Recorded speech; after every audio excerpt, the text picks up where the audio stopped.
નમસ્કાર વિદ્યાર્થી મિત્રો, તમારું હાર્દિક સ્વાગત છે સમર્પણ એજ્યુકેશન હબની નીટ ઓનલાઈન બાયોલોજી બેચમાં।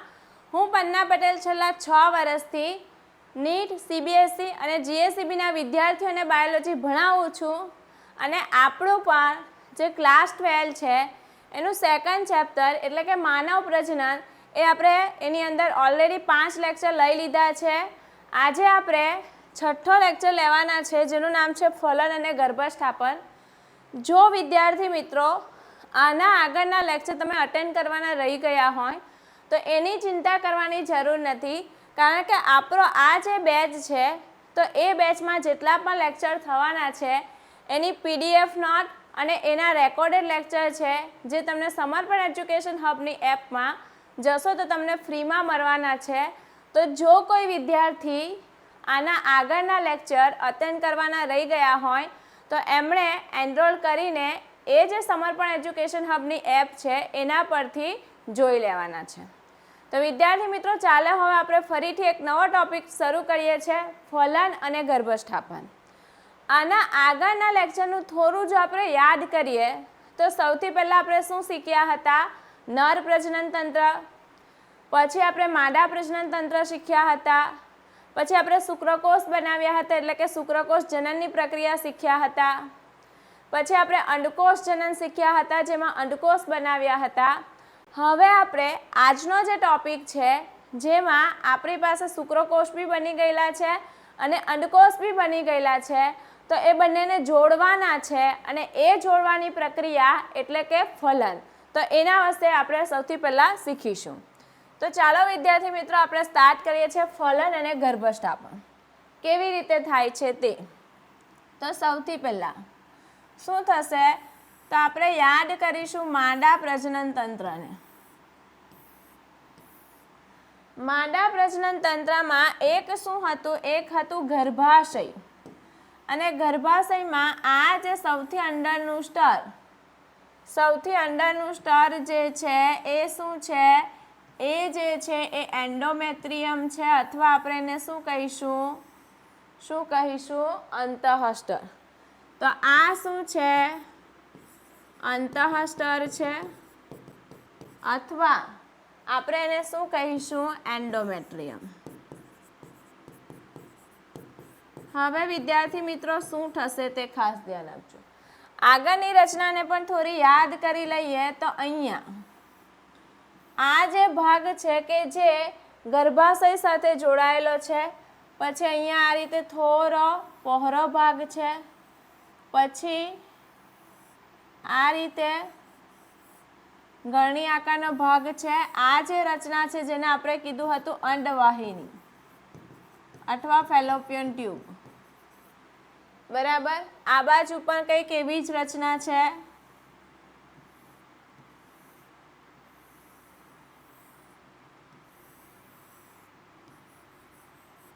ને આ છે અંડપિંડ। આ બંને બાજુ શું છે? અંડપિંડ।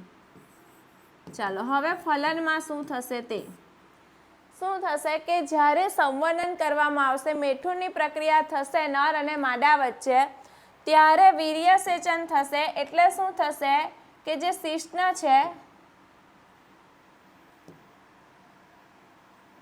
1 મિનિટ, શિશ્ન જે છે એ શિશ્ન દ્વારા 1 મિનિટ,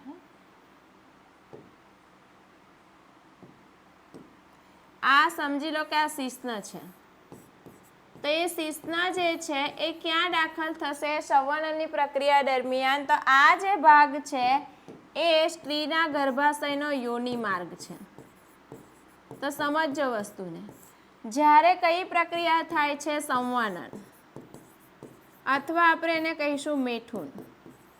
તો આ પ્રક્રિયા દરમિયાન શું થાય? આ જે શિશ્ન છે વીર્યસેચન કરશે, એટલે અહીંયા આ રીતનો પ્રવાહીનો સ્ત્રાવ કરશે, જેમાં હજારોની સંખ્યામાં કોણ આવેલું છે? તો તેમાં હજારોની સંખ્યામાં આવેલા છે શુક્રકોષો।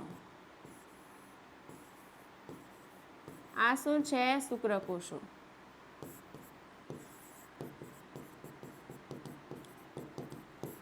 તો સૌથી પહેલા શું થયું? સંવર્ધનની પ્રક્રિયા દરમિયાન શું થાય? વીર્યસેચન થાય। વીર્યસેચન એટલે શુક્રકોષનો યોનિ માર્ગની અંદર ત્યાગ થશે. આપણે શીખી ગયા હતા કે એકવાર સમાગમ થાય તો 200 થી 300 મિલિયન શુક્રકોષો છે જેનો યોનિ માર્ગમાં ત્યાગ થશે. તો એટલી બધી સંખ્યામાં અહીંયા શુક્રકોષ છે. હવે આગળનો જો આ ભાગ છે જેને આપણે કહીશું ગ્રીવા, અને આ જે નલિકા છે જેને આપણે કહીશું ગ્રીવા નળી. તો હવે શું થાય કે આ શુક્રકોષ વહન પામીને આગળ વધવાના છે. તો સૌથી પહેલાં શું થશે? સૌથી પહેલાં સંવનન વીર્યસેચન થયું, સ્ત્રીના યોનિ માર્ગમાં શુક્રકોષોનો ત્યાગ થયો. હવે એ શુક્રકોષો વહન પામવાના છે ને ક્યાં પહોંચવાના છે એની વાત કરીએ. તો સૌથી પહેલાં આપણે શુક્રકોષની વાત કરી લઈશું અને પછી આપણે અંડકોષની વાત કરશું. અહીંયા જ્યારે શુક્રકોષ પ્રવેશે છે યોનિ માર્ગમાં તો ત્યારે અહીંની જે પીએચ છે એ છે 3.8 થી 4 જેવી છે. એટલે અહીંયા કેવું છે? અમ્લીય છે અથવા એસિડિક વાતાવરણ છે. તો અમુક શુક્રકોષ છે કે જે યોનિ માર્ગના અમ્લીય અથવા એસિડિક વાતાવરણમાં ટકી નથી શકતા. તો એ અહીંયા અમુક શુક્રકોષો જે છે એ અમુક શુક્રકોષો શું થાય? અહીંયા જ મૃત્યુ પામે. ધ્યાન રાખજો, અહીંયા જ મૃત્યુ પામશે. બહુ બધા શુક્રકોષનો ત્યાગ થયેલો છે, એમાંથી માત્ર એક શુક્રકોષ છે જે ફલનમાં ભાગ લેવાનો છે. તો બીજાનું શું થશે એ શીખતા જવાનું છે. તો વીર્યસેચન થયું. યોનિ માર્ગનું જે પીએચ છે એ એસિડિક છે. કેમ છે? કારણ કે યોનિ માર્ગને બેક્ટેરિયાથી રક્ષણ આપવા માટે છે. તો અમુક શુક્રકોષ ટકી જશે જે શક્તિશાળી છે, જે સામાન્ય છે ટકી નથી શકતા. તો અહીંયા જ અમુક શુક્રકોષ તો મૃત્યુ પામશે. પછી એ શુક્રકોષ પહોંચે છે અહીંયા. ક્યાં પહોંચે છે? ગ્રીવા પાસે. તો ગ્રીવા પર શું કરશે? શ્લેષ્મનો સ્ત્રાવ કરશે. ધ્યાન આપજો, કોનો સ્ત્રાવ કરશે? આ ગ્રીવા શ્લેષ્મનો સ્ત્રાવ કરે. તો અમુક શુક્રકોષ એ શ્લેષ્મને પાર નથી કરી શકતા, તે આગળ વધી શકશે નહીં. તો હવે જે પાર નથી કરી શકતા તો અહીંયા રહી જશે, અને જે પાર કરી જશે એ પહોંચશે ગર્ભાશયમાં. આ જે ભાગ છે શું છે? ગર્ભાશય. ક્યાં પહોંચ્યા? ગર્ભાશયમાં. અહીંયા આ શુક્રકોષો આવી ગયા છે. હવે આપણે ખૂબ મહત્વની પ્રક્રિયા શીખવાના છે, જે પ્રક્રિયાનું નામ છે કેપેસિટન્સ. કેપેસિટેશન, અથવા આપણે કહી શકશું કે શુક્રકોષની સક્રિયકરણ. તો આ પ્રક્રિયા શું છે એ પણ આપણે સમજતા જઈએ. શું થશે વિદ્યાર્થી મિત્રો? ખાસ સમજજો. શુક્રકોષ ક્યાં આવી ગયા છે? ગર્ભાશયમાં. ક્યાં આવી ગયા છે? ગર્ભાશયમાં. ગર્ભાશયમાં આવેલા છે. તો ગર્ભાશયમાંથી હવે અમુક શુક્રકોષ જે છે એ ડાબી બાજુ, જમણી બાજુની અંડવાહિનીમાં જશે. અમુક જે છે એ ક્યાં પહોંચશે? ડાબી બાજુની અંડવાહિનીમાં. બરાબર.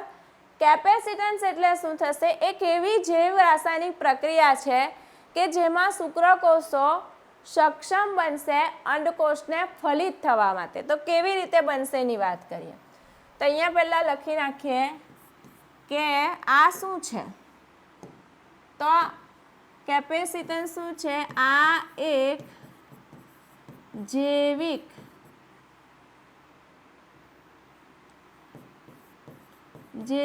રાસાયણિક પ્રક્રિયા છે.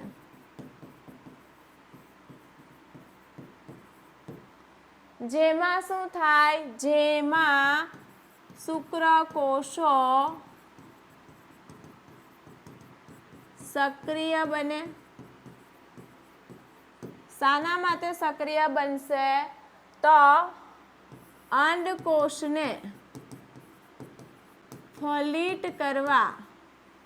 શું થશે? અંડકોષને ફલિત કરવા સંપૂર્ણ રીતે સક્ષમ બને. અને એ પ્રક્રિયા જેને આપણે કહીશું કેપેસિટેશન. અથવા આપણે એને શું કહીશું, શુક્રકોષનું સક્રિયકરણ.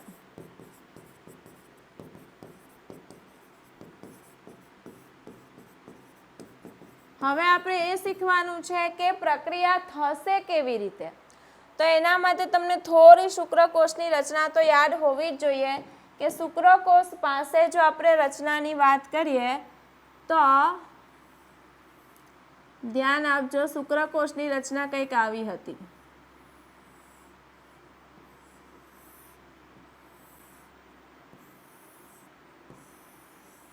આવી રચના હતી. આ જે ભાગ છે જેને આપણે કીધું હતું શિશ્નાગ્ર, શુક્રાગ્ર, જેને આપણે કીધું હતું શુક્રાગ્ર, અને ઉત્સેચકોથી સભર છે. આખો અહીંયાથી અહીંયા સુધીનો ભાગ જેને આપણે કીધું હતું શીર્ષ.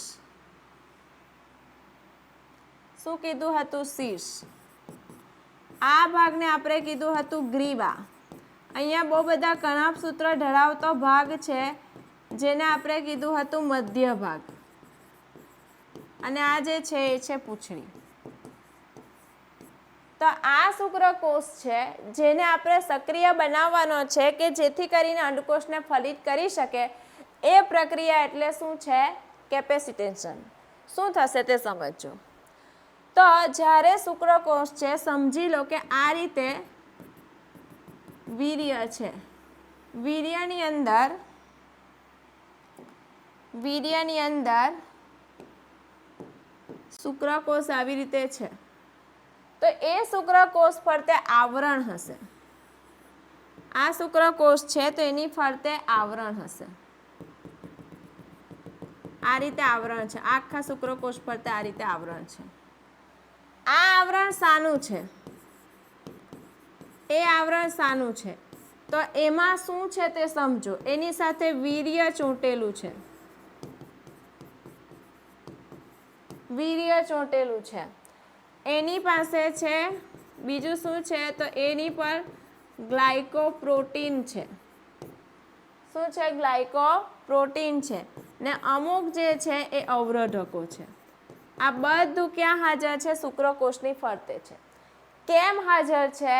એટલા માટે કે શુક્રકોષ જે છે તો એ શુક્રકોષ જ્યારે શુક્રોત્પાદક નલિકામાંથી અધિવૃષ્ણ નલિકામાં થઈને જ્યારે ચલિત બનીને આગળ વધે તો ત્યારે તરત અંડકોષ સાથે ફલન ન થઈ જાય તેને અવરોધવા માટે. બીજી વસ્તુ, તરત જ એને એટલે એને સક્રિય થતું અટકાવવા માટે. ચોથી વસ્તુ શું છે? તો જો એક તો તરત ફલન નથી થવા દેવાનું, પછી એને એ નથી થવા દેવાનું, અને ત્રીજી વસ્તુ મહત્વની, એનું જે શુક્રાગ્ર છે કે જેની અંદર બહુ બધા ઉત્સેચકો છે, તો એ શુક્ર ફટાફટ ફાટી ન જાય એ બધુંનું રક્ષણ કરવા માટે એના ફરતે આવરણ છે. હવે શું થશે તે જો. આ જે શુક્રકોષ છે એ આ યોનિમાં, ગર્ભાશય અને અંડવાહિનીમાં પહોંચે. તો ગર્ભાશય અને અંડવાહિનીનું જે પ્રવાહી છે એ એના પર અસર કરશે. શું કરશે તે જો. આ આવરણ છે એના પર કોણ અસર કરે? તો ગર્ભાશય અને અંડવાહિનીનું પ્રવાહી અસર કરે. જ્યારે ગર્ભાશયમાંથી પાસ થાય ત્યારે એનું પ્રવાહી તો અસર કરશે જ, પણ એ અંડવાહિની પાસે પહોંચે ત્યારે એનું પ્રવાહી પર અસર કરે. તો એનાથી શું થશે? તો એનાથી આ આવરણ જે છે એ શું થાય? તૂટે. એ તૂટે તો શું થાય કે જે શુક્રાગ્ર છે, શુક્રકોષના શીર્ષનું જે ટોપી જેવી રચના શુક્રાગ્ર, તો એની સપાટી ખુલ્લી પડે. એની સપાટી ખુલ્લી પડશે તો શું ખુલ્લા પડશે? તો ખુલ્લા પડશે શુક્રાગ્ર પર આવેલા ગ્રાહીઓ ખુલ્લા પડે. એ ખુલ્લા પડશે. બીજું શું થશે? તો એ જે શુક્રકોષ છે એના કોષરસ પટલ વધુ પ્રવાહીમય બને. પહેલા આટલી વસ્તુ નોટ ડાઉન કરો. એની ફરતે આવરણ છે. જ્યારે ગર્ભાશય અંડવાહિનીમાં પહોંચે છે તો એ આવરણને તોડી નાખશે એનું પ્રવાહી. આવરણ તૂટી ગયું એટલે શુક્રાગ્રની સપાટી ખુલ્લી થઈ ગઈ. આ શુક્રાગ્રની સપાટી પર આ રીતે આવરણ હતું એ ખુલ્લું થઈ ગયું એટલે એના પરના ગ્રાહી ખુલ્લા થઈ ગયા. ગ્રાહી ખુલ્લા થઈ ગયા એનું આજે આખું જે કોષરસ પટલ છે, આ રીતે એને આવરણ કરતું જે પટલ હતું આખું, એ પટલ પર વધારે પ્રવાહીમય બનશે. એ વધારે પ્રવાહીમય બનશે તો શું થાય, એની અંદર કેલ્શિયમનું વહન ફટાફટ થાય. એટલે એની અંદર કેલ્શિયમ ફટાફટ હવે શુક્રકોષમાં પ્રવેશવા માંડશે, ખાસ કરીને શુક્રાગ્રમાં. આટલે સુધી ખબર પડી. કેલ્શિયમ વધારે પ્રવેશતું તો હવે શું થશે તે જો. આ થશે તો અહીંયા જો એરો પાડીને લખું છું કે શુક્રકોષોની ગતિશીલતા છે એ વધુ બનશે. તો શુક્રકોષની ગતિશીલતા વધે. શું થાય, શુક્રકોષની ગતિશીલતા વધે. શુક્રકોષ જે છે એ અંડકોષને ફલિત કરવા સક્ષમ બને અને એ જ પ્રક્રિયા એટલે શું થશે, કેપેસિટન્સ. સમજો શું થયું તે. પહેલા શુક્રકોષ યુનિવેરિયસેચન થયું, યોનિ માર્ગમાં ગયા. અમુક શુક્રકોષ અહીંયા એસિડિક પેજમાં નહીં ટકી શક્યા, ત્યાં જ મૃત્યુ પામ્યા. ગ્રીવાએ શ્લેષ્મનો સ્ત્રાવ કરી, અમુક એને પાર નહીં કરી શક્યા તો આગળ નહીં વધી શક્યા. જે પાર કરી ગયા તે આગળ ગયા. આગળ ગયા તો ગર્ભાશયમાં પહોંચ્યા. ગર્ભાશયનું પ્રવાહી એને અસર કરવા માંડશે. પછી અંડવાહિનીમાં પહોંચશે. અંડવાહિનીનું પ્રવાહી પણ અસર કરશે. જે શું કરશે, એનું આવરણને તોડી નાખશે. એટલે શુક્રાગ્રની સપાટી ખુલ્લી પડી એટલે શુક્રાગ્રના ગ્રાહી ખુલ્લા પડ્યા. કોષરસ પટલ વધુ પ્રવાહીમય બન્યું તો કેલ્શિયમ ફટાફટ અંદર ગયું એટલે શુક્રકોષની ગતિશીલતા વધી. એટલે શુક્રકોષ હવે અંડકોષને ફલિત કરવા માટે સક્ષમ થઈ ગયો. એને આપણે કહીશું કેપેસિટેશન. નોટ ડાઉન કરી લો.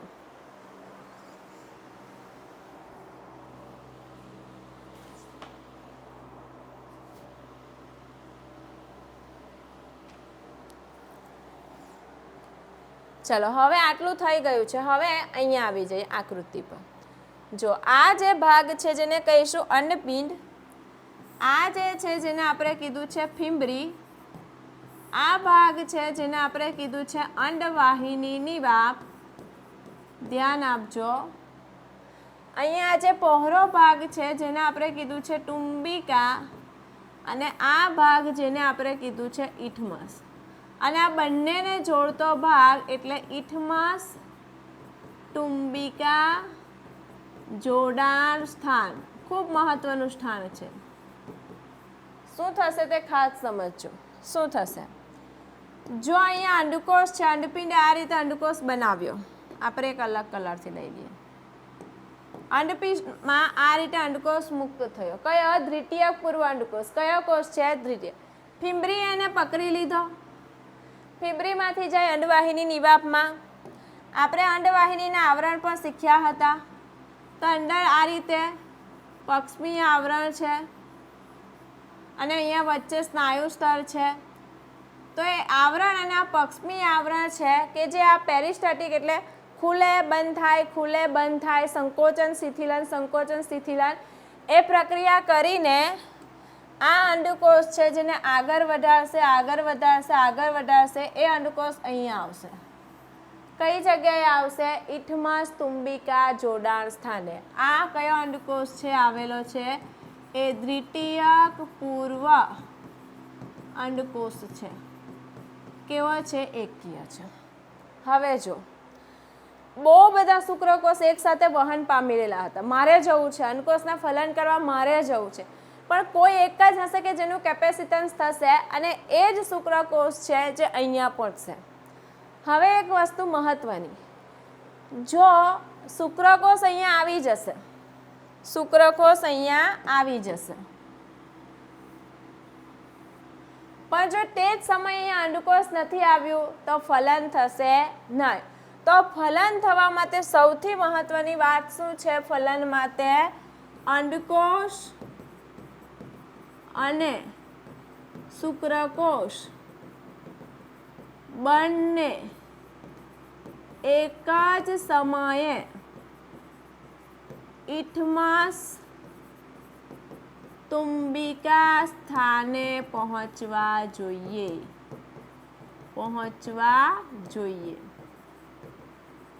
જો એક આવી ગયું ને એક નથી તો કોઈ મતલબ નથી.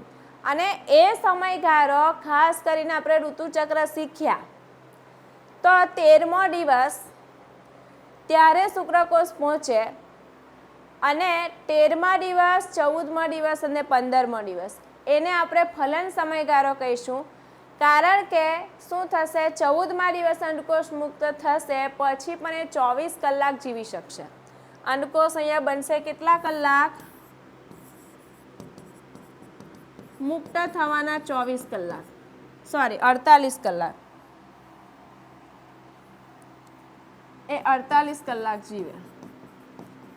એટલે જો એ 13મા દિવસે બી પહોંચી જશે તો પણ કોઈ પ્રોબ્લેમ નથી. કારણ કે જો બીજા દિવસે બી અંડકોષ મુક્ત થયો તો પણ પ્રોબ્લેમ નહીં. કારણ કે શુક્રકોષ કેવા છે તો એ શુક્રકોષે જીવન કેટલા દિવસ રહેશે? 72 કલાક. તો અહીંયા 13મા દિવસે પહોંચે ત્યાં આગળ અંડકોષની વેઇટ કરશે, વાંધો નહીં. 14મા દિવસે પહોંચ્યો, અંડકોષ આવી જશે, વાંધો નહીં. 14મા દિવસે પહોંચી ગયું, સોરી અંડકોષ આવી ગયો, શુક્રકોષ નથી આવતા તો પણ વાંધો નહીં. પણ 24 કલાક એટલે 48 અંડકોષ 48 કલાક દિવસે ત્યાં સુધીમાં તો એને શુક્રકોષ મરવો જ જોઈએ તો ફલન થશે, બાકી ફલન થશે નહીં. બરાબર? ક્લિયર થઈ ગયું? બંને અહીંયા પહોંચવા જોઈએ કયા સ્થાન પર? ઇથમસ તુંબિકા જોડાણ સ્થાન. હવે શુક્રકોષ જે છે એ અંડકોષ પાસે પહોંચી ગયો છે, જેનું કેપેસિટેશન થયું છે, જે સક્રિય થયો છે એ શુક્રકોષ પહોંચી ગયો છે. ખાસ મહત્વની વાત, સક્રિયકરણ થયે શુક્રકોષ પહોંચે. હવે એ અંડકોષને ફલિત કરશે પણ એને ફલિત કરવા માટે હજુ એને ઘણી મહેનત કરવાની છે. શું મહેનત કરવાની છે તે આગળ જોઈએ. જો કોઈ પોઈન્ટ આમાં નોટ ડાઉન કરવાનો બાકી હોય તો ફટાફટ કરી લો, પછી હું તમને સમજાવું છું.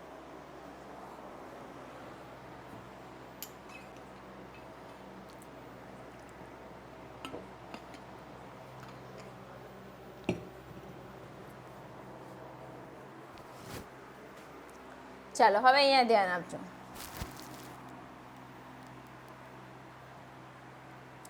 શું થાય છે તે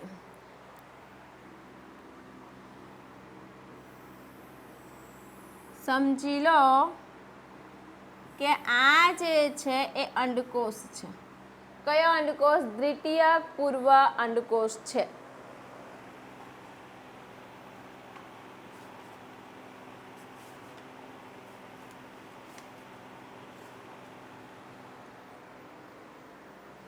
એ અંડકોષ છે, એ અંડકોષની ફરતે આવરણ આવેલું છે.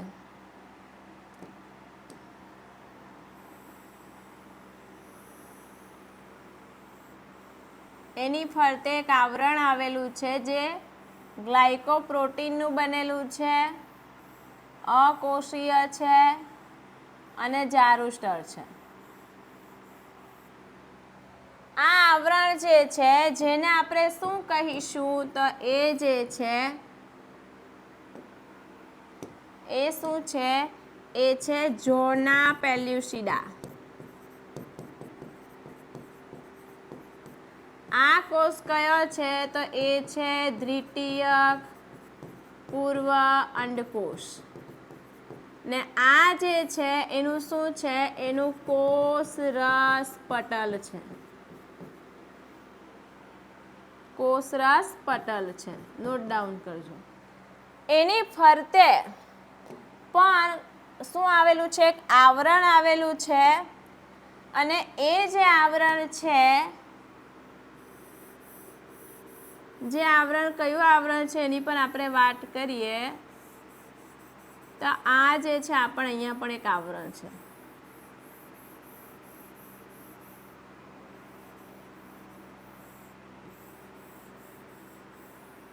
અહીંયા પણ આવરણ છે. જો દ્વિતીયક પૂર્વ અંડકોષ, દ્વિતીયક પૂર્વ અંડકોષની ફરતે આવરણ છે ઝોના પેલ્યુસિડા. ઝોના પેલ્યુસિડા પર એક આવરણ આવેલું છે. એ કયું આવરણ છે? તો એ છે કોરોના રેડિયેટા. કયું છે? કોરોના રેડિયેટા.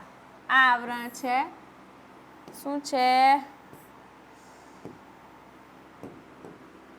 કોરોના. 1 મિનિટ પેનનો.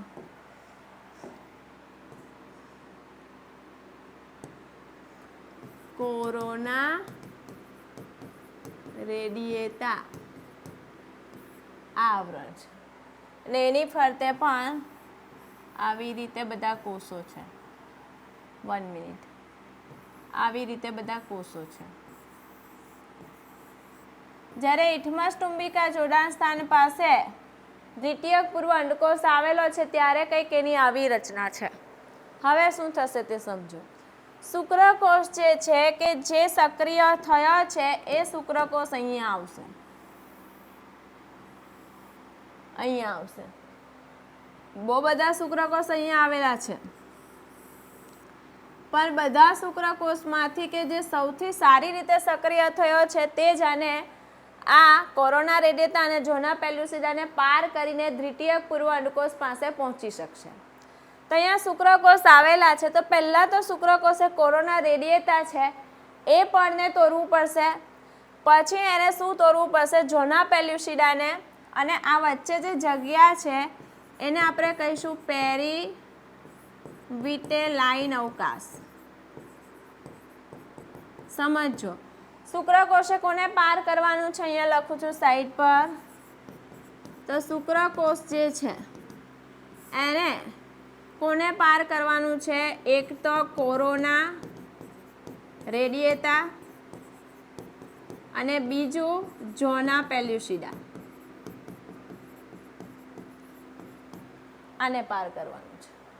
કેવી રીતે પાર કરશે? તો કોરોના રેડિયેટા જે છે એના જે કોષો છે કોનાથી? તો એ હાઇલ્યુરોડિનિક એસિડથી આના જે કોષો છે કોરોના રેડિયેટાના હાઇલ્યુરોડિનિક એસિડથી જોડાયેલા છે. ધ્યાન આપજો. અહીંયા આ જે મેં તમને યલો કલરનું બનાવ્યું ત્યાં જે કોષો છે એની અંદર હાઇલ્યુરોડિનિક એસિડ છે ને એનાથી એ કોષ જોડાયેલા છે. ઝોના પેલ્યુસિડા શાનું બનેલું છે? એ બનેલું છે ગ્લાયકોપ્રોટીન.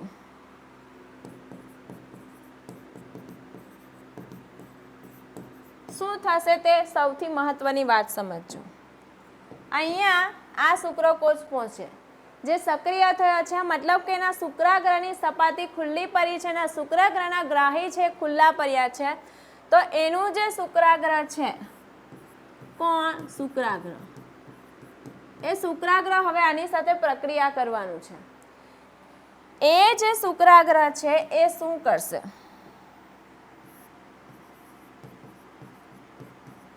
તે શુક્રાગ્ર છે એ સૌથી પહેલાં એમાંથી એક ઉત્સેચકનો સ્ત્રાવ થાય. એ ઉત્સેચકનું નામ છે હાઇલ્યુરોડિનેઝ. હાઇલ્યુરોડિનેઝ ઉત્સેચકનો શું કરશે? એનો સ્ત્રાવ કરે.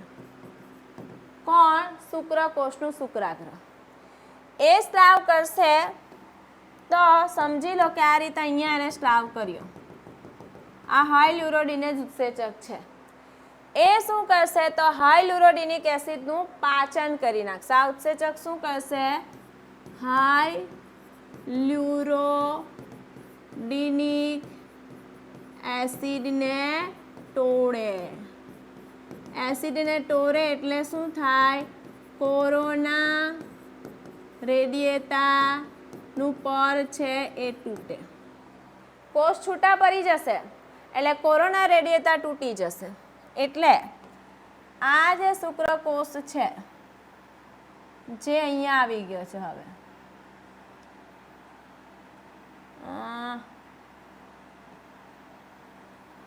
સમજો વસ્તુને. અહીંયા આવી ગયો છે. ક્યાં આવી ગયો છે તે હું બતાવું છું. હવે એ તૂટી ગયું છે. એ તૂટી ગયું એટલે શું થયું? તો કોરોના રેડિયેટરનું સ્તર તૂટી ગયું. હવે એને પાર કરવાનું છે. એક સ્તર છે, જે સ્તર એટલે કયું છે? ઝોના પેલ્યુસિડા. સમજી લેજો. અહીંયા કોરોના રેડિયેટરનું સ્તર હતું એ તૂટી ગયું. કેવી રીતે તૂટ્યું મેં તમને સમજાવ્યું. આ જે પટલ છે એ છે કોષરસ પટલ. તો હવે શુક્રકોષ જે છે એ અહીંયા આવે છે. એ શુક્રકોષ પહોંચી જાય છે હવે ઝોના પેલ્યુસન. એક પરાવ એને પાર કરી નાખ્યો, કોરોના રેડિયેટરને એને તોડી નાખ્યું, બરાબર. તે હવે પહોંચી જાય છે ઝોના પેલ્યુસિડામાં. કોઈ એક જ શુક્રકોષ અહીંયા પહોંચશે. અહીંયા પહોંચશે તો હવે એને મહાન કામ કરવાનું છે, એટલે કે ઝોના પેલ્યુસિડાને પાર કરવાનું છે. તો આ જે શુક્રાગ્ર છે એ શું કરશે? મહત્વની વાત. તો એ ક્યાં આવશે? ઝોના પેલ્યુસિડા. કોણ આવ્યું અહીંયા? શુક્રકોષ. તે શુક્રકોષ અહીંયા આવશે તો ઝોના પેલ્યુસિડા પર એક ગ્રાહી છે, જે ગ્રાહીને કહીશું ZP3 ગ્રાહી. તો સૌથી પહેલા શું થાય? જે શુક્રાગ્ર છે જે આ ગ્રાહી સાથે જોડાય, શુક્રકોષનું શુક્રાગ્ર આ ગ્રાહી સાથે જોડાય. એની સાથે જોડાય પછી એક અંતઃસ્ત્રાવનો સ્ત્રાવ કરશે, જેનું નામ છે એક્રોસિન. એક્રોસિનનો સ્ત્રાવ કરે. કોણ કરે છે? શુક્રાગ્ર. એક્રોસિનનો સ્ત્રાવ કરશે કે જે શું કરશે? ઝોના પેલ્યુસિડાનું ગ્લાયકો પ્રોટીનનું પાચન કરે. પાચન કરશે તો શું થશે તે ખાસ સમજજો. અહીંયા ખાસ સમજજો. અહીંયા આ દ્વિતીયક પૂર્વ અંડકોષ છે. અહીંયા શું થશે? તો અહીંયા આટલો ભાગ છે તેને આખું ઝોના પેલ્યુસિડા નહીં તૂટશે, ખાલી એક નાનો ભાગ તૂટશે. અહીંયા આવું એક મોટો ટેકરો જેવું બનશે, ઊંચો ભાગ બનશે, અને આ શુક્રકોષ છે એમાંથી એને નાનો માર્ગ મળી જશે, અને એ શુક્રકોષ ક્યાં પહોંચી જશે? કોષરસ પટલ પાસે. આખું ઝોના પેલ્યુસિડા તૂટતું નથી, ખાલી એક નાનો માર્ગ કરી આપશે શુક્રકોષને, બરાબર. એટલે શુક્રકોષ હવે ક્યાં પહોંચી જાય છે? તો હવે શુક્રકોષ પહોંચી જાય છે ક્યાં? તો એ શુક્રકોષ પહોંચી જાય છે શુક્રકોષ દ્વિતીયક પૂર્વ અંડકોષના કોષરસ પટલ પાસે પહોંચે.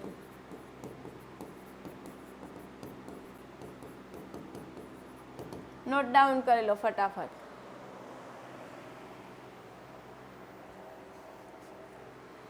હવે જેવું ધ્યાન આપજો, જેવું એ કોષરસ પટલ પાસે પહોંચે, સમજી લો કે આ દ્વિતીયક પૂર્વ અંડકોષ છે ને આ એનું કોષરસ પટલ છે, જ્યાં આ શુક્રકોષનું જે શીશ છે એ આવીને એને ટચ કરશે. એ જેવું ટચ કરશે એટલે અહીંયા શું થાય? અર્ધીકરણ. બે જે છે કે જેની ભાજના અવસ્થામાં અટકી ગયેલું હતું એ અહીંયા પૂર્ણ થાય. એ પૂર્ણ થાય તો શું બનશે? આમાંથી બનશે એક અંડકોષ જે મોટો હોય અને એક નાનો દ્વિતીયક ધ્રુવકાય બનશે. આ આગળ જતા વિઘટન પામશે. આ કોણ છે? અંડકોષ. હવે શું થશે? આ અંડકોષ અને આ શુક્રકોષનું શિશ્ન પણ આની અંદર આ રીતે ડૂબી જશે. અને મહત્વની વાત એની અંદર માત્ર આ જે છે શુક્રકોષ, આ અંડકોષ છે, આ શુક્રકોષ છે, અને એ શુક્રકોષનું માત્ર શીર્ષ અને ગ્રીવા જ પ્રવેશે. અંડકોષમાં માત્ર એનું શીર્ષ અને ગ્રીવા જ પ્રવેશે. પૂંછડીનો નાશ થાય. કોનો નાશ થાય? પૂંછડીનો. હવે એક મહત્વની વાત કે જે સ્તનધારી માદા જે છે કે જે સ્તનધારી માદામાં જે દ્વિતીયક પૂર્વ અંડકોષ હોય એ દ્વિતીયક પૂર્વ અંડકોષમાં તારા કેન્દ્ર હોતું નથી. ધ્યાન આપજો. તો ફલન સમયે તારા કેન્દ્ર ક્યાંથી આવશે? તો અહીંયા બંને જોડાશે, બંનેનો કોષરસ ભેગો થશે. તો આ રીતે સમજી લો કે આ રીતે એનો કોષરસ ભેગો થઈ ગયો છે. આ કોષ કેન્દ્ર. તો એ તારા કેન્દ્ર ક્યાંથી આવશે? તો એ તારા કેન્દ્ર આવશે શુક્રકોષ. શુક્રકોષનું કયું? દૂરસ્થ તારા કેન્દ્ર. જેવા બંને ભેગા થાય એટલે તારા કેન્દ્ર વિભાજન પામે. શું થાય? બે તારા કેન્દ્રો સર્જે. એ બે તારા કેન્દ્રો સર્જે, વિરુદ્ધ ધ્રુવમાં જાય, વિરુદ્ધ ધ્રુવ તરફ ગતિ કરે. શું બનાવશે? ત્રાક તંતુઓ.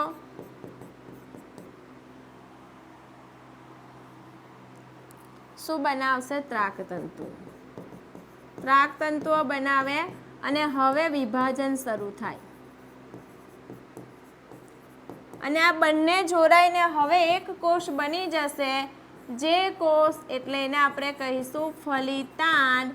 અને એ છે દ્વિકીય, જેની પાસે છે 46 રંગસૂત્ર, જેને આપણે બીજું કહીશું યુગ્મનજ. આ શુક્રકોષના 23, અંડકોષના 23 અને 46 રંગસૂત્ર ધરાવતો શું બનશે? ફલિતાંડ. ફટાફટ નોટ ડાઉન કરો આ વસ્તુ.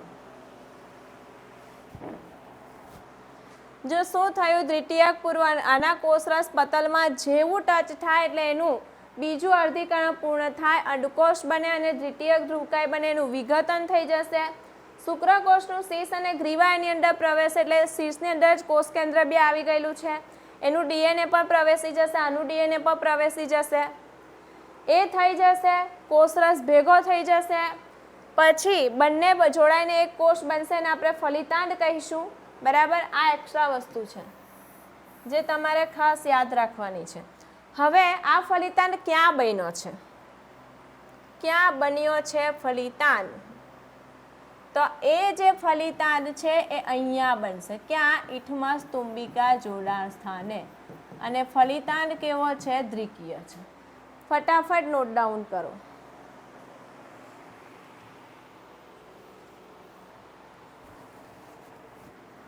ચાલો હવે આપણે આગળ વધવાના છે. એનસીઈઆરટીની લાઈન જોવાના છે. જો સૌથી પહેલાં રિપીટ કરું છું, આવી રીતે બહુ બધા શુક્રકોષ પાવે છે. આ ફલનમાં માત્ર એક જ શુક્રકોષ ભાગ લે, સક્રિયકરણ પામશે અને સક્રિયકરણ પામશે તે શુક્રકોષ જ અંડકોષ પાસે પહોંચે. તે જ ઝોના પેલુસિડા અને કોરોના રેડિયેટરને પાર કરશે અને તે જ અંડકોષને ફલિત કરી શકશે.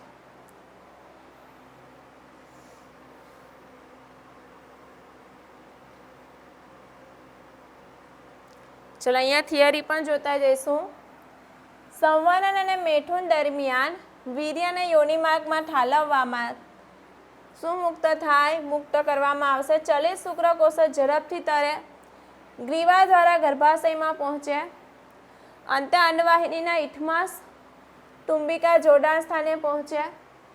અંડપિંડ દ્વારા મુક્ત થતો અંડકોષ પર તુંબિકા ઇથમસ જોડાણ સ્થાને આવે, જ્યાં ફલન થાય.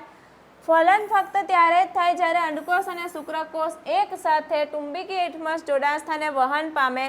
અને આ કારણે જ બધું સંવનન ફલનમાં કેમ પરિણમતું નથી? કારણ કે બંને એક સાથે આ જોડાણ સ્થાને પહોંચતા નથી. શુક્રકોષ અંડકોષ સાથેનું જોડાણ થાય એ પ્રક્રિયા એટલે એને કહીશું ફલન. ફલન દરમિયાન શુક્રકોષ અંડકોષના ઝોના પેલ્યુસિડાના સંપર્કમાં આવશે. આકૃતિમાં આપણે જોવાના જ છે.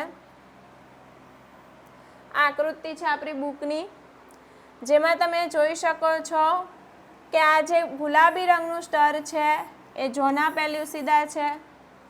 એની ફરતે આ જે છે કોરોના રેડિયેટા છે.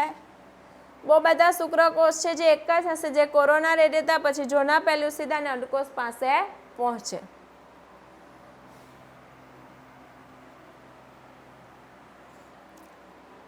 સુનિશ્ચિત જો પટલના ફેરફારો પહેશે અને શુક્રકોષના પ્રવેશને અટકાવશે. સુનિશ્ચિત થાય કે ફક્ત એક જ શુક્રકોષ એક જ અંડકોષને ફલિત કરે. જો ધ્યાન આપજો, જ્યારે શુક્રકોષ જોના પેલ્યુસિડા પાસે પહોંચે તો જોના પેલ્યુસિડા ખાલી એક નાનો માર્ક એને કરી આપશે. બાકીનું આખું જોના પેલ્યુસિડા કથન જ રહેશે કે કોઈ ઇનકેસ બીજા શુક્રકોષ ત્યાં આવી જાય તો પણ એ અંડકોષ પાસે પહોંચી શકે નહીં અને બહુ ભ્રૂણતા અટકી શકે. તો એટલા માટે જોના પેલ્યુસિડા એનું રક્ષણ કરશે. દ્વિતીયક અર્ધીકરણ પણ અસમાન હોય, પરિણામે દ્વિતીયક ધ્રુવકાય અને એકકીય અંડકોષ મુક્ત થાય. તરત જ શુક્રકોષનું એકકીય કોષ કેન્દ્ર અને અંડકોષનું એકકીય કોષ કેન્દ્ર જોડાઈને શું બની જશે? ફલિતાંડ બની જશે. ચલો અહીંયા આપણી પાસે એમસીક્યુ છે. માણસમાં ફલન એ ત્યારે શક્ય બને છે. ક્યારે? અંડકોષ અને શુક્રકોષ એક સાથે ફેલોપિયન નલિકાના ટુંબિકા સંયોજક જોડાણ સ્થાને પહોંચે. અંડકોષ અને શુક્રકોષ એક સાથે ગર્ભાશયના મુખ ટુંબિકા સંયોજક જોડાણ સ્થાન તરફ પહોંચે. અંડકોષ મુક્ત થવાના 48 કલાકમાં શુક્રકોષો ગર્ભાશયના મુખમાં વહન પામે. અંડકોષ અંડવાહિનીમાં મુક્ત થયા પછી તરત જ શુક્રકોષ યોનિ માર્ગમાં વહન પામે. ફલન ક્યારે થાય? તો અંડવાહિનીનું તે ટુંબિકા એટલે ટુંબિકાનું ઇથમસ અને તે જોડાણ સ્થાન છે ત્યાં બંને સાથે પહોંચે તો ફલન થાય. તો ફેલોપિયન એટલે અંડવાહિની નળી, ટુંબિકા સંયોજક જોડાણ થાય એટલે ઇથમસ સ્થાનેનું સ્થાન. તો જો બંને સાથે પહોંચે તો જ ફલન થશે. આગળ જોઈએ. કેપેસિટેન્શન સક્રિય બનાવવું ક્યાં થશે? શુક્રપીઠ જાલિકા, અધિવૃષ્ટ નલિકા, માદા પ્રજનન માર્ગ. અહીંયા બે સેમ આપેલા છે. જવાબ આવશે માદા પ્રજનન માર્ગમાં થશે. અહીંયા બે જવાબ આવી શકે. ચાલો, આટલી વસ્તુ થઈ ગયું. હવે માણસની અંદર ફલિતાંડમાં એ ફલિતાંડ નર ક્યારે બનશે ને માદા ક્યારે બનશે એની વાત કરીએ. તો જો માનવ જે છે એ માનવ બે પ્રકારના કોષો ધરાવે. એક કોષો છે જેને આપણે કહીશું દૈહિક કોષો અને એક કોષો છે જેને આપણે કહીશું જનન કોષો. આ કોષો કેવા છે? બધામાં સરખા, એટલે નર અને માદા બંનેમાં સરખા.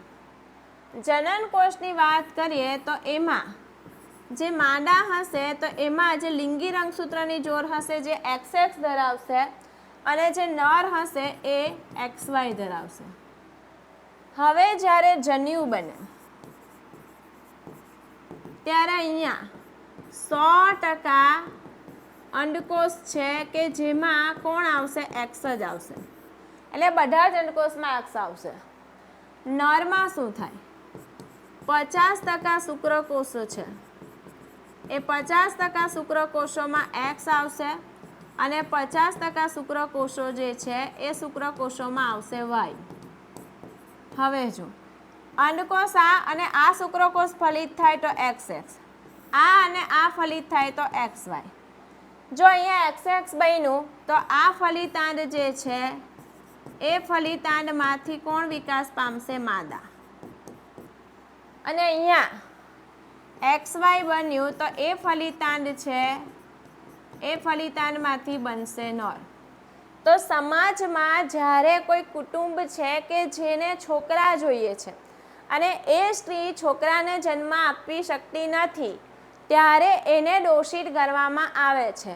પણ તમે અહીંયા સીધું જોઈ શકો છો કે માદાનો કોઈ વાંક નથી, એના બધા અંડકોષ X જ છે.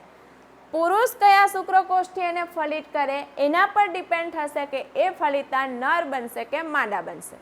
Note down.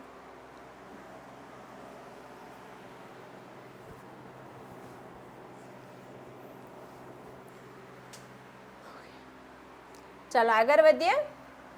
હવે આપણે શીખવાના છે, ફલનની વાત તો કરી નાખી, હવે આપણે શીખવાના છે ગર્ભસ્થાપન. શું થશે તે સમજો.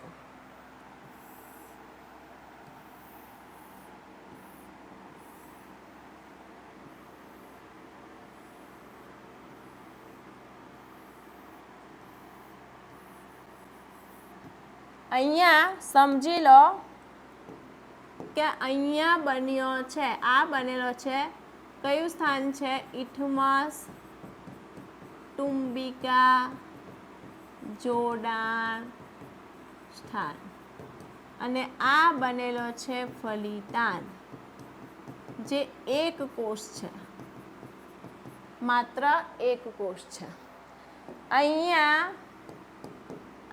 આવેલું છે અંતઃસ્તર, ગર્ભાશયનું. શું થશે તે જો. આ ફલિતાંડ છે. હવે એ ફલિતાંડ બની જાય અને 24 કલાક પતી જાય એટલે હવે એ વિભાજન પામવાનું શરૂ કરશે. કયું વિભાજન? સમવિભાજન. ક્રમિક સમવિભાજન થશે. 1 માંથી 2, 2 માંથી 4, 4 માંથી 8, 8 માંથી 16.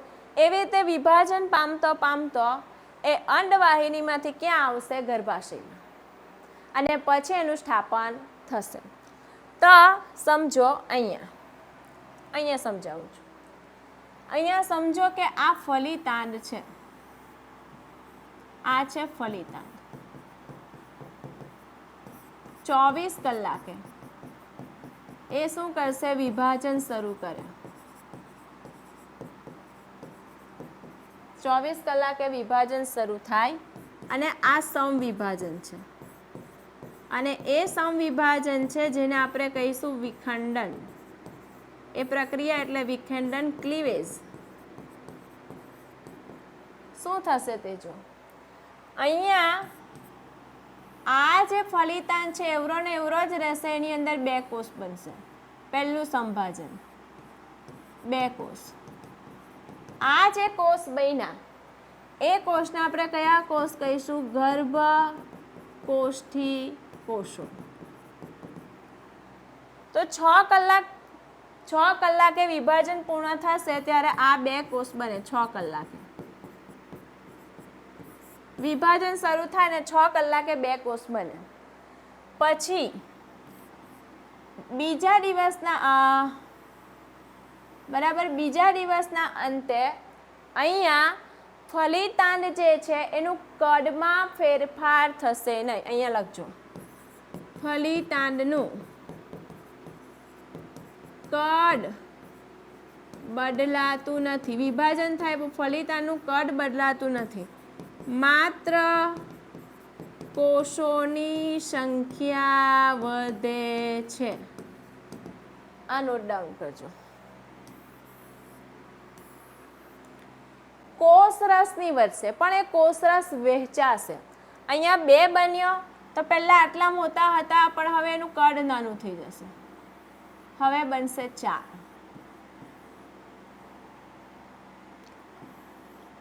ચાર બની ગયા બીજા દિવસના અંતે. પછી એવરું જ કદ રહેશે, એમાંથી બનશે 8. મેં મોટું બતાવી દીધું તો આપણે તો કદ જાળવવાનું છે. 8.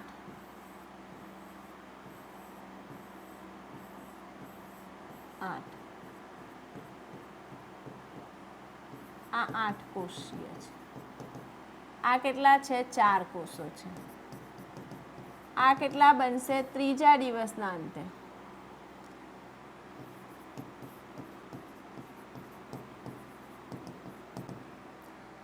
એ 8 પછી બનશે, પછી સતત વિભાજન પામે.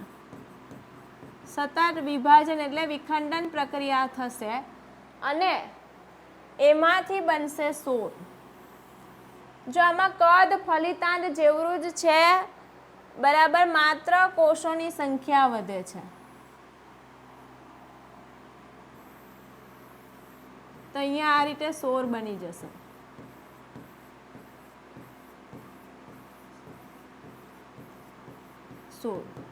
આ છે 16 કોષો. આ રીતે શું થાય? ચોથા દિવસે આ પૂર્ણ થશે. ચોથા દિવસે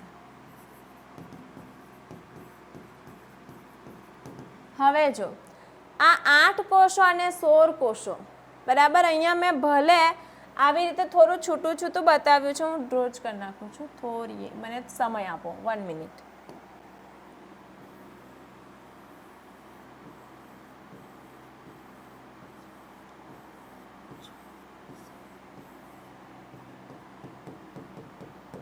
તો આ જે અવસ્થા છે 8 કોષથી 16 કોષની, જેને આપણે કહીશું મોરુલા. શું કહીશું? મોરુલા. મોરુલા શું છે તો અહીંયા લખીએ. મોરુલા જે છે કે જેમાં આંતરકોષીય અવકાશ ગેરહાજર. કોષો કેવા છે? ખૂબ જ નજીક. કેવા? એક સોલિડ બોલ જેવી રચના છે. અને બીજી મહત્વની વાત, અહીંયાથી લઈને અહીંયા સુધી એની ફરતે એક આવરણ હાજર જ છે. એ આવરણ કયું છે?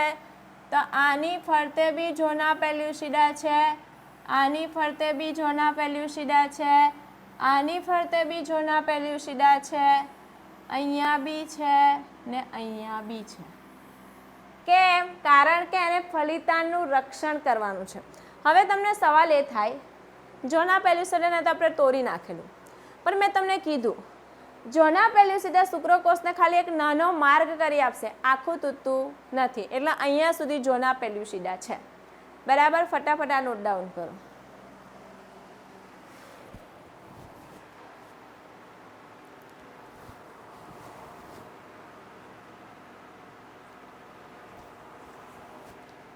હવે શું થશે તે જો, આ જે છે એ અહીંયા જોઈએ આપણે. બરાબર? અહીંયા હું ખાલી તમને આકૃતિ જ બતાવવાની છું. આ ફલિતાંડ જે છે આમ ધીમે ધીમે આ 2 કોષવાળો, આ 4 કોષવાળો, 8 કોષવાળો અને 16 કોષવાળો ક્યાં આવે છે? ગર્ભાશય તરફ આવે છે. ક્યાં આવે છે? ગર્ભાશય. આ કેટલા છે? 2 કોષવાળો, આ 4 વાળો, આ 8 વાળો અને આ 16 વાળો. ચોથા દિવસના અંતે ગર્ભાશયમાં પહોંચી જશે. ગર્ભાશયમાં પહોંચે, હજુ પણ એનું સતત વિભાજન ચાલુ છે. એટલે આ જે 16 કોષવાળો છે, આ 16 કોષવાળો,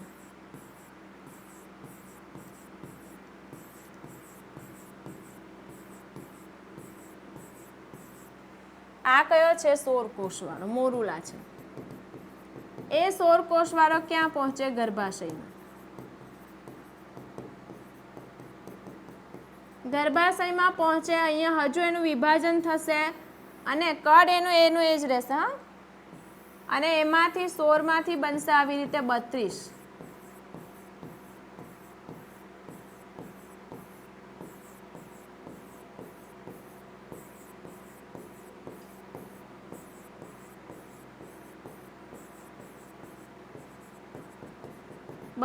ગર્ભકોષ્ઠી કોષો તો અહીંયા આવશે.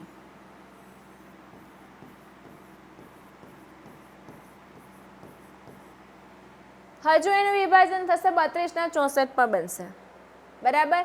એટલા કોષો જ્યારે બની જશે તો એ પહોંચી જાય છે ગર્ભાશયમાં.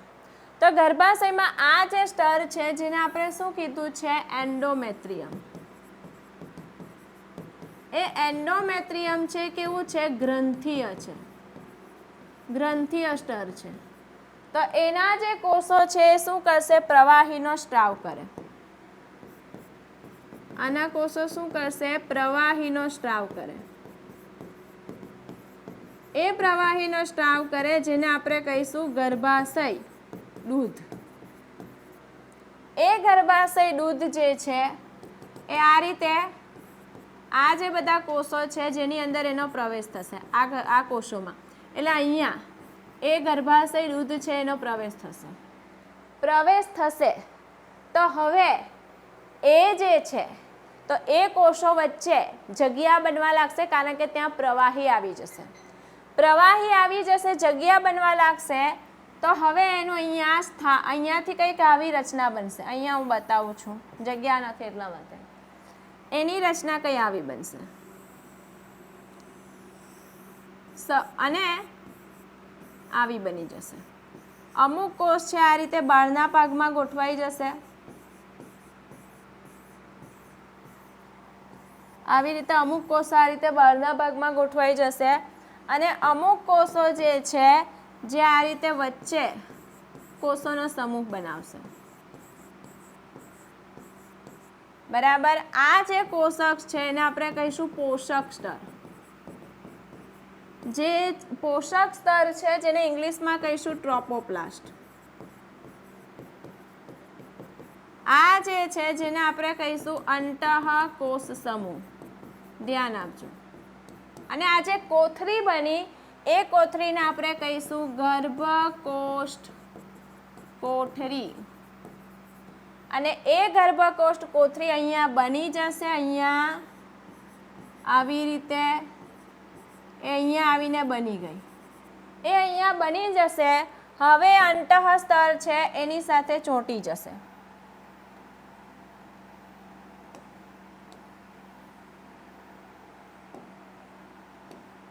સમજો.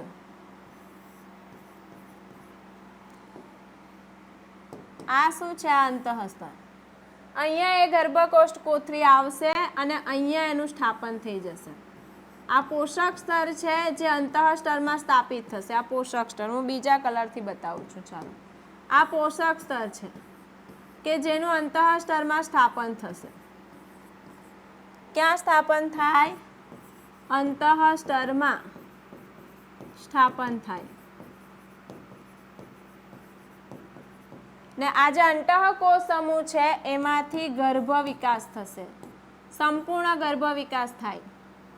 એટલે કે શરીરના બધા જ અંગો, હૃદય છે, મૂત્રપિંડ છે, ફેફસા છે, બધા જ મહત્વના અંગો છે કે જે આ અંતઃકોષ સમૂહમાંથી વિકાસ પામશે.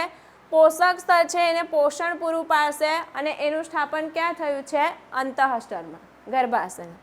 જેવું એનું અહીંયા સ્થાપન થાય, બરાબર, અહીંયા કોણ છે એની અંદર સમજી લો કે અંતઃકોષ સમૂહ છે.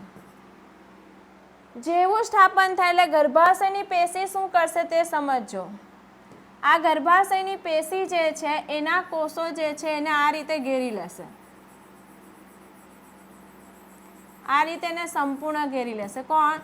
ગર્ભાશય પેશીના કોષો એને ઘેરી લેશે. અને આ જ પ્રક્રિયા એટલે શું થશે? ગર્ભસ્થાપન. સમજ પડી?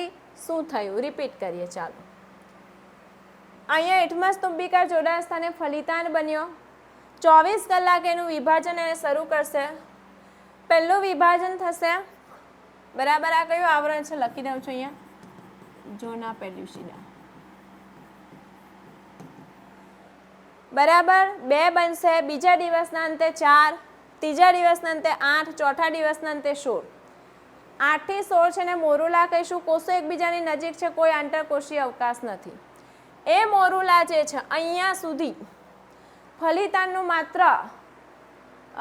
ફલિતાંડનું કદ બદલાતું નથી, કોષોની સંખ્યા વધે. એટલે અહીંયા વાત કરીએ ને તો G1, S, G2, M એમાંથી આ 2 તબક્કા ગાયબ થઈ જશે. માત્ર આ ફટાફટ આ તબક્કા ચાલશે. એમ કહી તો ચાલે. વૃદ્ધિ તબક્કો નથી આવતો. અહીંયા લખી દઉં છું. વૃદ્ધિ તબક્કો ગાયબ થાય. માત્ર કોષોની સંખ્યા વધશે. 16 કોષનો બની જશે એટલે ગર્ભાશયની અંદર પહોંચી જશે. વિભાજન પામીને 32 બનાવશે. ગર્ભાશયનું પ્રવાહી એની અંદર પ્રવેશે, જે અંતઃ સ્તર છે જે પ્રવાહીનો, એની અંદર આંતરકોષીય અવકાશમાં ભરાવા માંડશે. ગુહા બનશે. આવી ગુહા બની જશે. પછી આ રીતે એની ગોઠવણી થઈ જશે કોષોની. આ કોથળી એટલે ગર્ભકોષ્ઠ કોથળી, જેનું અંતઃ સ્તરમાં સ્થાપન થઈ જશે. ગર્ભાશયની પેશી એને ઘેરી લેશે, જેને આપણે કહીશું ગર્ભસ્થાપન. નોટ ડાઉન કરી લો.